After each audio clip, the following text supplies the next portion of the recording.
apalagi terhadap kelompok lansia. Saya harus katakan bahwa lansia ini sangat beresiko.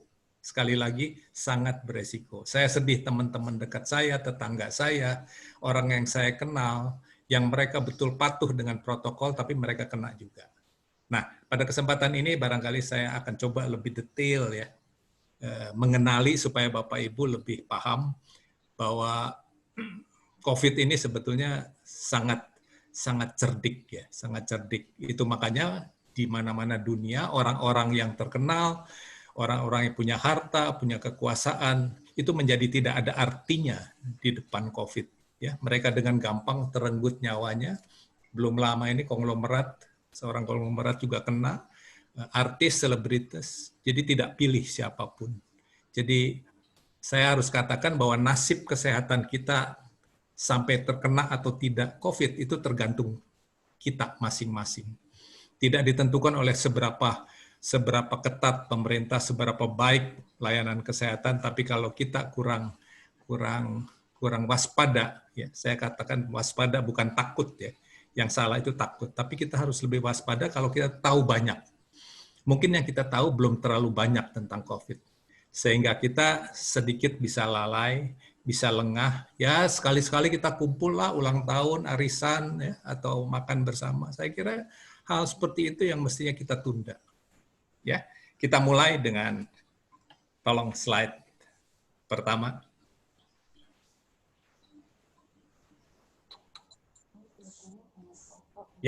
Ya, ini judul yang saya usulkan, Kiat Lansia Meredam Ancaman COVID-19.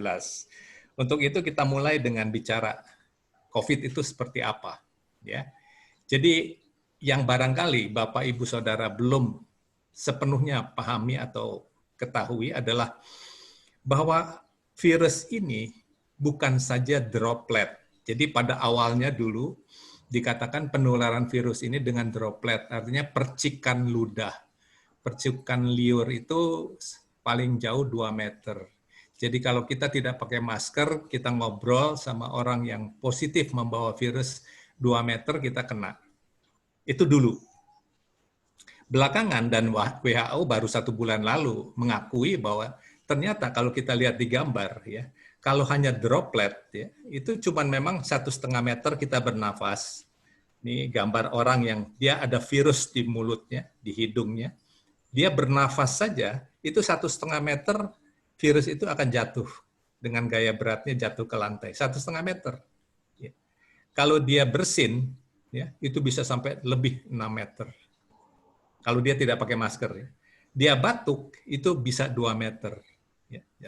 Jadi artinya apa? Orang yang tidak pakai masker dan dia membawa virus, di sekitar dia, lantainya itu, lantai di sekitar orang tidak pakai masker dan dia positif membawa virus, itu 1,5 meter dari dia, lantainya penuh dengan COVID. 2 meter dari sekitar dia, itu penuh juga dengan COVID kalau dia batuk-batuk. Atau dia bersin, itu sejauh radius 6 meter, itu lantai penuh. Nah ini barangkali yang belum semua masyarakat tahu bahwa lantai itu ternyata terbanyak jumlah COVID-nya. Itu juga alasan kenapa di rumah sakit, di Wuhan dulu, pertama kali COVID ditemukan, itu lantai rumah sakit, itu betul-betul banjir dengan virus. Tanpa bisa kita lihat. Jadi orang yang menginjakan kaki di sekitar rumah sakit, atau di sekitar orang yang tidak pakai masker, dan kita tahu sekarang di luar rumah itu kan banyak orang-orang yang kita tidak tahu dia bawa virus atau tidak, tapi kalau dia nafas saja, itu virusnya udah menyebar sekitar 1,5 meter dia. Kalau kita di terminal, di stasiun, atau di mall, kita berdekatan dengan orang yang tidak pakai masker dan dia positif membawa virusnya, 1,5 meter dari dia kita akan terpapar, kita akan tertular. Jadi begitu bahayanya orang tidak pakai masker kalau dia ternyata membawa virus COVID. Nah, yang lebih menakutkan bukan saja droplet, tetapi yang disebut aerosols. Ya, kita lihat aerosols. Aerosol itu serbuk-serbuk dari yang keluar dari mulut dan hidung. yang lebih halus ukurannya dari sekedar percikan ludah. Ya, yang tadi kita ceritakan itu percikan ludah, droplet. Tapi ternyata ada serbuk yang bisa melayang di udara, yang ukurannya sangat kecil, kurang dari 10 mikron, dan dia bisa lebih dari 10 meter.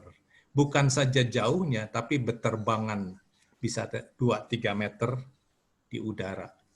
Nah, ini yang sangat berbahaya. Ini yang menentukan mengapa kalau kita beribadah, mengapa kalau kita kumpul di ruangan tertutup, di bar, di restoran, ya, di gym, ya, kalau latihan gym misalnya, itu menjadi sangat berbahaya karena aerosol ini, termasuk kalau di pesawat udara. Karena aerosol ini bisa lebih dari 10 meter kalau orang itu tidak pakai masker. Ya. Nanti kita akan cerita bagaimana kalau pakai masker. Jadi aerosol ini yang barangkali masyarakat kebanyakan kurang memahami sehingga tidak menghayati, sekali-sekali kita buka ya masker kita waktu kita makan, waktu kita ngobrol. Masyarakat kita cenderung suka ngobrol. Ya. Dokter-dokter, kenapa tenaga kesehatan di Indonesia banyak sekali jadi korban? Saya menduga alat pelindung dirinya itu bagus, ketat, ya, topi, ya, masker, kacamata, pakaian itu ketat. Tapi begitu dia istirahat berarti buka masker, makan bersama, mengobrol, di situ penularan terjadi. Kenapa bisa penularan? Virus COVID-nya itu udah nempel di bajunya, nempel di tangan, sarung tangannya, nempel di seluruh badan. Nah, ketika dia buka, itu berterbangan itu COVID-nya. Jadi apalagi ngobrol. Ketika ngobrol, dibuka maskernya, jadi virus yang berterbangan dari sarung tangan, dari pakaian, itu terhirup oleh masing-masing yang ketika itu makan bersama, ngobrol bersama. Jadi tenaga kesehatan bukan waktu dia bekerja. Saya menduga itu pada saat dia beristirahat. Pada saat mereka duduk makan bersama, ngobrol, pada saat itu penularan terjadi. Begitu juga sekarang orang yang senang bersepeda. Bersepeda rame-rame, saat bersepeda it's okay, ya. Semua pakai pelindung. Begitu beristirahat, buka masker, ngobrol, atau makan bersama, di situ penularan terjadi. Fakta ini sudah banyak terjadi. Rumah sakit di Jogja ada yang tertular dari mereka yang hobi main sepeda, seorang dokter tertular ketika mereka melakukan kegiatan bersepeda bersama. Jadi dianalisa ternyata penularan terjadi ketika mereka makan bersama. Jadi hati-hati makan bersama. Hati-hati berada di ruangan tertutup dengan aircon, dengan AC, hati-hati. Karena aerosol ini berpotensi. Sehingga sekarang itu dilarang, ya. Di ruangan tertutup ada pesta, ada kumpul arisan, di gym, ya, di bar, di gedung bioskop, itu tempat-tempat